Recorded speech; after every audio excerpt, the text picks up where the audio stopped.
long pulses degrade axial resolution, okay, and create less accurate images. Okay? See how much longer our pulses are right here? Short pulses provide enhanced axial resolution and create more accurate images. All I did with this image, guys, is just stretch that image out to make it more short pulses. Alright? So that's what our backing material. It stops the PZT from ringing when the pressure is applied to it or when the electrical voltage is applied to it, so that it can receive the reflected sound waves. Alright? Okay. So without a backing material, you see we have long drawn out pulses. With the backing material, we have a short pulse. Less cycle. Definitely less cycles. Definitely gonna be less cycles. Okay. With our backing element. And it stops because the PZT element, that's the thing. This is a great image right here, because the PZT element, when it vibrates, it's not just gonna, when something vibrates, it vibrates back and forth, right? Mm-hmm. It's not just gonna vibrate one and all the energy is gonna go one way. So the PZT element also stops the energy from going backwards. Okay? It's only gonna come from one direction. All right?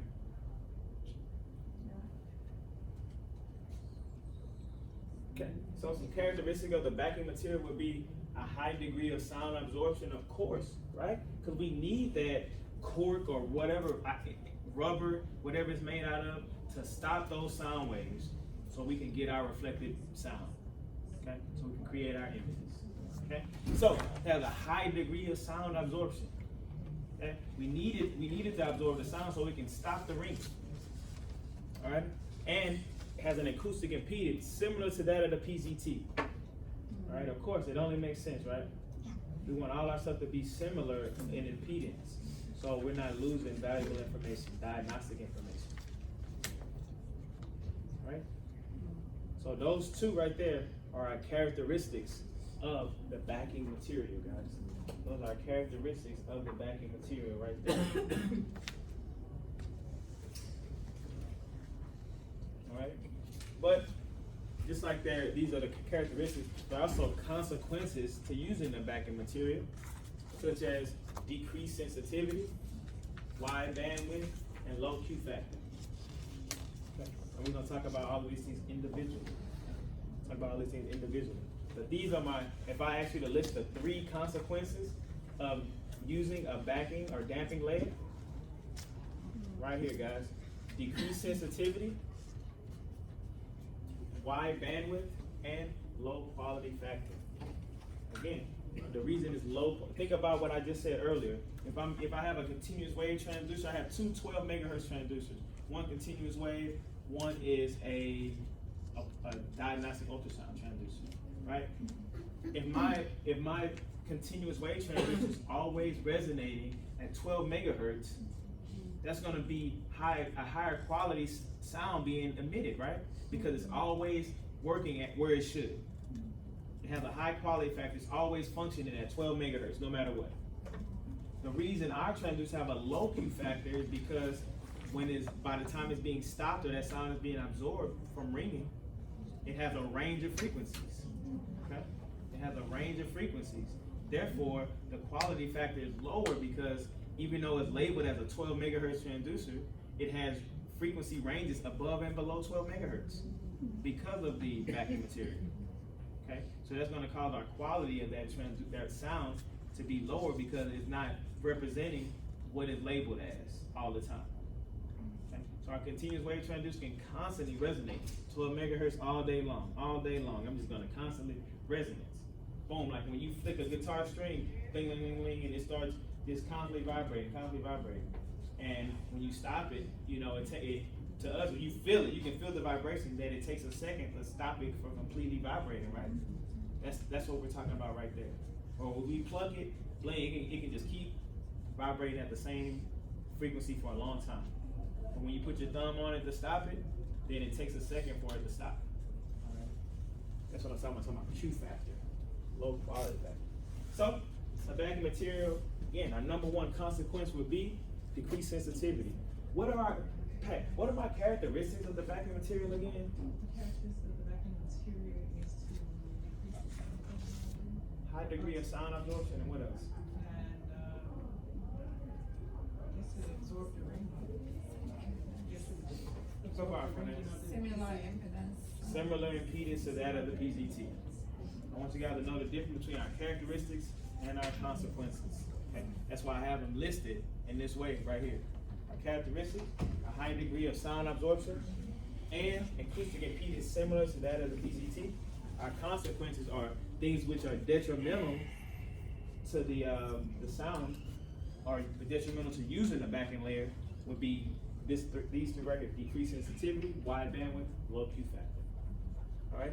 So the backing material not only when it comes to decreased sensitivity, the backing material not only reduces the active element vibration during transmission, but it also reduces vibration during reception, right? Because it's coming, our electrical current is coming from behind that, right? Mm-hmm. Okay. So even during reception, it's also reducing our vibrations. Okay, so when our vibrations come back, of course, that's what we needed to do, but at the same time, it's decreasing the sensitivity because it's doing that. It's decreasing our vibration. Therefore, we're also maybe not getting as much reflect or not getting as much information as we need to that's coming from the body. Okay, because it's stopping it so fast. Okay, this is undesirable because transducers are less responsive to tiny reflected sounds or waves returning from the reflectors in the body.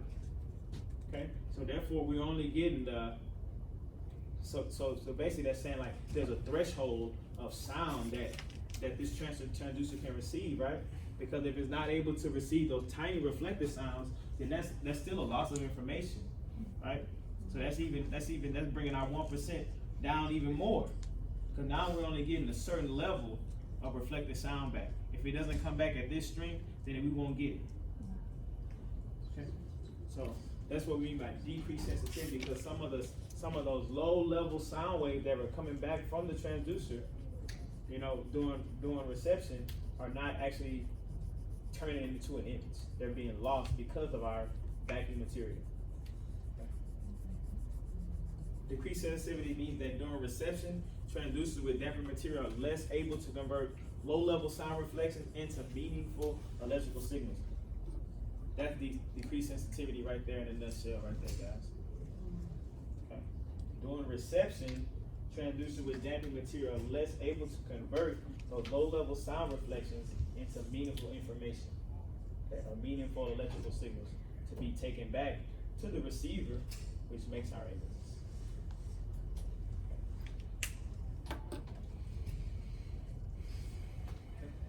Wide bandwidth, guys. Wide bandwidth. Okay. Remember, I was talking. Well, please explain first. A couple of minutes. Okay. So resonant frequency again. Remember, I was talking about plucking the guitar string. Mm-hmm. When you pluck it and you just let it ring, that's a resonant frequency.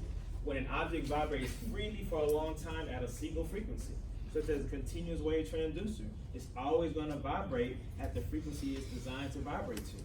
5 megahertz continuous wave transducer is always going to vibrate at 5 megahertz, 5 million times a second.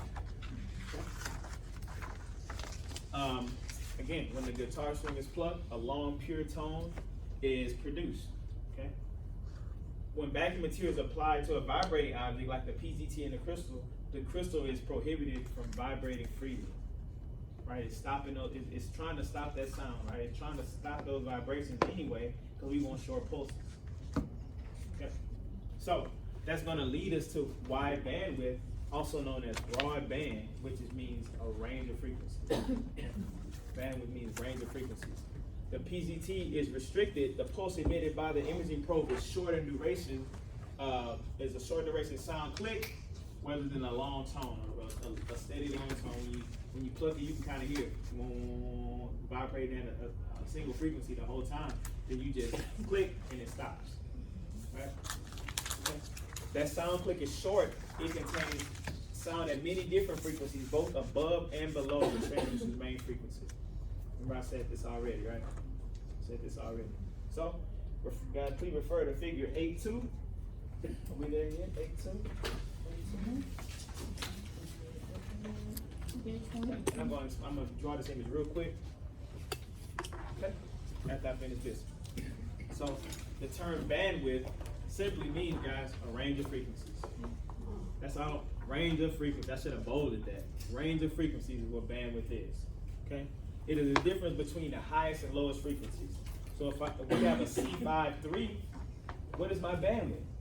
5 minus 3. 5 minus 3. My bandwidth is 2. Okay. My bandwidth is going to be 2. If I have a 12-5, what is my bandwidth? 4 minus 12 minus 5 is 7. Yeah. 7. Okay. My bandwidth is 7. All right. So imaging probes produce pulses that are identified as wide bandwidth or broad band because they do have a range of frequencies. Our sound is not being emitted at a constant 5 megahertz, at a constant 12 megahertz. Because of the backing layer, stopping those vibrations is going to have is going to produce frequencies above and below that of the main frequency. Okay. Therapeutic ultrasound and continuous wave do not use backing material and produce narrow bandwidth pulses. Okay. So this is just an example I just gave you. A transducer with 3 megahertz main frequency produces a sound pulse that contains frequencies ranging from 1 to 5 megahertz. The bandwidth or range of frequencies in that pulse is 4 megahertz because that is the difference between 1 and 5. Okay. Long duration of events equals a narrow bandwidth. So I always compare this to like when I was last year I had a perfect example between short and wide and narrow bandwidth. I stood up here representing wide bandwidth. Y'all know how tall Bree is, right? Bree tall and skinny. That's my narrow bandwidth right there. So all of that saying, guys, is that my pen right here. All that's saying is so this will be my narrow bandwidth right there in green. Wide bandwidth will be same color.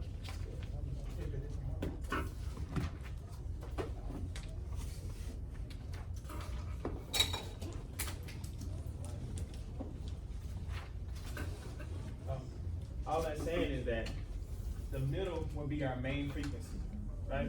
If I have the green is my narrow bandwidth, my continuous wave or therapeutic transducer, that means my range of frequencies is narrow because it's always operating around the main frequency it's supposed to. This is a 12 megahertz transducer, it's always operating in that range, right? This is my range of frequency right here, basically, okay? But my wide bandwidth is operating at, it's mainly operating at the main frequency, whatever it is, but it also has a big range of frequencies above and below the main frequency. Okay? So that's what that's saying right there. So with that being said, that's going to lead to us having a lower quality factor because our sound isn't always operating at the intended frequency. Okay? Like our narrow bandwidth is constantly ringing. It's always going to operate at around that main frequency, such as in continuous wave or therapeutic ultrasound. Those may be examples I give you guys. All right. So, guys, we don't have much left. We're going to continue. There's our image right there, guys. A narrow bandwidth. Remember, wide bandwidth also means broad band. Okay. Wide bandwidth also means broad band.